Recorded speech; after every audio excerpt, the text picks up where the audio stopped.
साहब grammar important होती है स्पीकिंग के लिए। देखो कैसे, मुझे तुम्हारी आदत है, अब क्या बोलोगे? I am used to you, I am used to you. अब इसका पास्ट बनाते हैं, मुझे तुम्हारी आदत थी, इस एमआर की जगह वॉज वर लगा दोगे और बना दोगे I was used to you. Continuous में चल रहे हैं, मुझे दिन प्रतिदिन तुम्हारी आदत हो रही है। I am getting used to you day by day. अब इसी को पास्ट बनाते हैं, उन दिनों मुझे तुम्हारी आदत हो रही थी।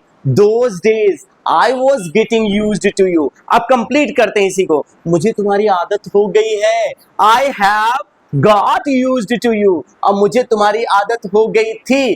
I got used to you। उसे ठंडे मौसम की आदत है।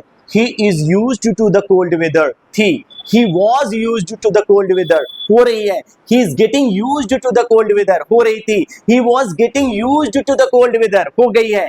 He has got used to the cold weather हो गई थी। He got used to the cold weather। भैया उसको पब्लिक ट्रांसपोर्ट लेने की आदत है।